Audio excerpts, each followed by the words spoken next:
বুঝো না বুবই তুমি খুব ভালো বুবই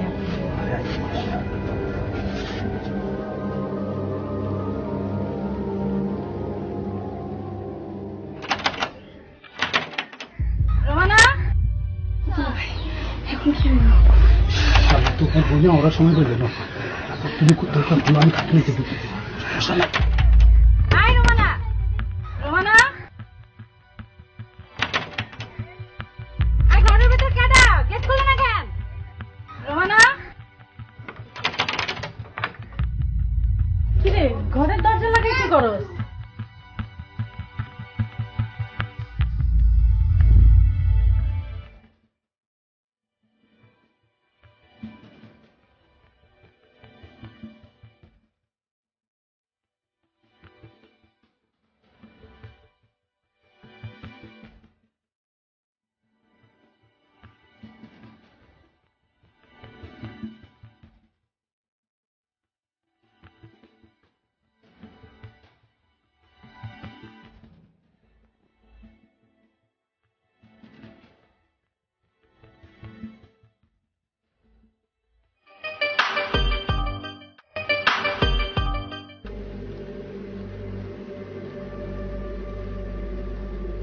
কি রে বাবু তোর শরীর খারাপ নাকি এই অবেলায় শুয়ে আছো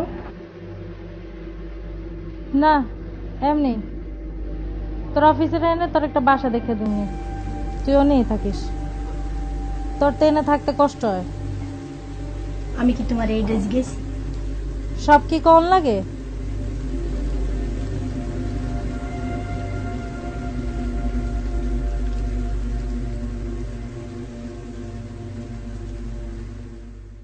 সত্য কখনো চাপা থাকে না সময় মতো হোক আর দেরিতে হোক এক সময় বেরিয়ে আসে রেখার চোখে ধরা পড়ে যায় মিজান এবং তার শালিকার অবৈধ সম্পর্ক সবকিছু জেনে বুঝে সংসারের শান্তির কথা চিন্তা করে রেখা কি সবকিছু মেনে নেবে নাকি সে চেষ্টা করবে কোনো প্রতিশোধের বা অন্তত প্রতিকারের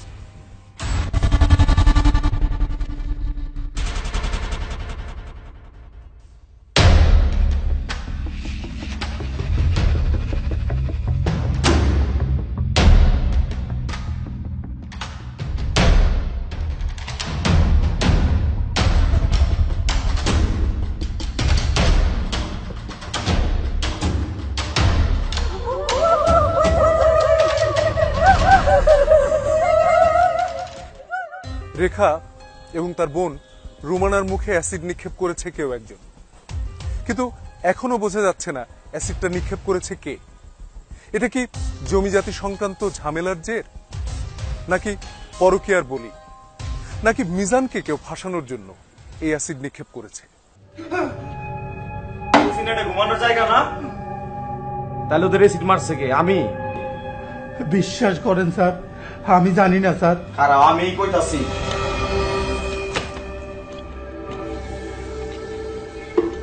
এই আপনি না কইছি এটা ঘুমানোর জায়গা না তাহলে ওদের এসিড মারছে কে আমি বিশ্বাস করেন স্যার আমি মারি নাই স্যার বিশ্বাস করেন স্যার আপনার বন্ধু মিজানি তো গুলো এসিড আপনি মারছেন এটা কি দেখছেন আর একটা যদি মিথ্যা কথা হন এটা দিয়ে কিন্তু আপনার আমি স্যার স্যার আমি সব বুঝতেছি স্যার বললাম না অ্যাসিডের ব্যবস্থা আমি করো কেমনে করবি তো আরে বলছি তো ব্যবস্থা করো আমার বয়স চেহারা যাতে বেশি ঝুলছে না স্যার আরে অল্প একটু দিব অল্প একটু জ্বলবো আরে বেটা নিজে বুদ্ধি দিয়ে নিজেই ভয় পাস নিজের গৌতো তাইলে ক এনজিও থেকে এসি জলসানির টাকা পাইলে কত দিবি আরে বেটা কাম শেষ হওয়ার আগে ভাগাভাগির কথা চিন্তা করো তুই তো মিজানতে চিনো চিন্তা করিস না পাবি পাবি তাইলে কথাটা মনে থাকে জানো হ্যাঁ চল ঠিক আছে চল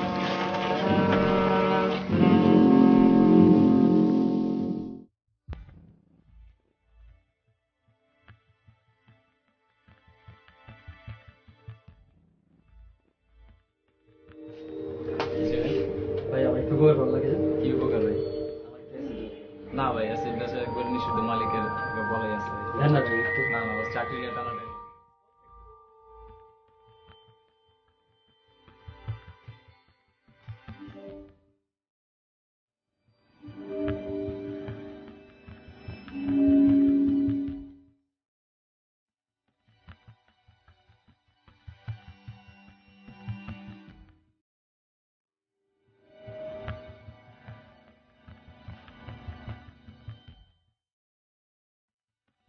তাইলে কেন আপনি আপনার বউ আর শালীর মুখে অ্যাসিডটা মারাইলেন?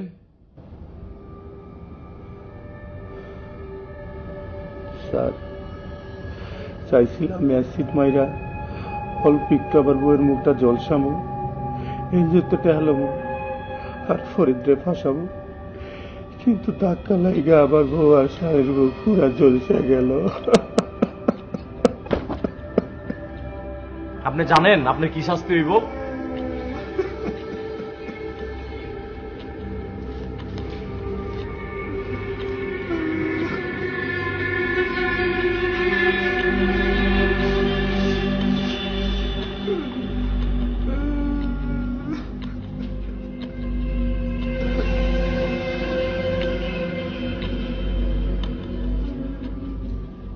দর্শক, সামান্য কিছু টাকা, অ্যাসিড সার্ভাইভার্স ফান্ডের সামান্য কিছু টাকা আর ফরিদকে জমি জাতির মামলায় ফাঁসিয়ে দেবার জন্য এই জঘন্যতম পরিকল্পনাটি করে মিজান।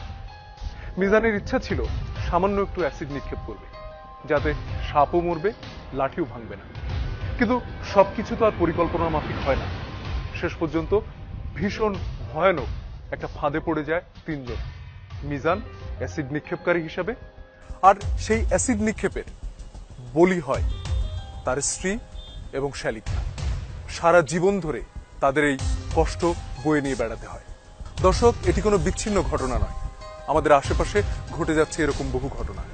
সামান্য কিছু অর্থের লোভে মানুষ পা দিচ্ছে এরকম ভয়াবহ কোনো ফাঁদে। চলুন আজকের ঘটনা নিয়ে কথা বলি আমাদের বিশেষজ্ঞের সাথে। এতক্ষণ আমরা যে ঘটনাটি দেখলাম সেখান থেকে যে বিষয়গুলো উঠে এসছে তার মধ্যে মেইনলি হলো যে দেশি বিদেশি যেসব অঙ্গ প্রতিষ্ঠানগুলো অ্যাসিড সার্ভাইভারদের পুনর্বাসনের জন্য ফান্ড বরাদ্দ করে থাকে, সেগুলো ডিসবার্সমেন্টের ক্ষেত্রে যথেষ্ট পরিমাণ সতর্ক থাকা উচিত, যাতে এই ধরনের ঘটনা না ঘটে যে একই পরিবারের একজন মানুষ তার স্ত্রীকে কিংবা তার বোনকে কিংবা তার আপন কোনো জনকে অ্যাসিড নিক্ষেপ করে যে একটা ফান্ড নিয়ে নেওয়ার যে পরিকল্পনা, এগুলো যেন না ঘটে, কিংবা ডিসবার্সমেন্টের ক্ষেত্রে এই বিষয়গুলো যেন সম্পর্কে সচেতন থাকা হয়, সে ব্যাপারে এই দেশি বিদেশি অঙ্গ প্রতিষ্ঠানগুলোকে যথেষ্ট পরিমাণ সতর্ক থাকা উচিত। পাশাপাশি অ্যাসিড নিক্ষেপকারীদেরকেও জানতে হবে বাংলাদেশের আইন কানুন সম্পর্কে।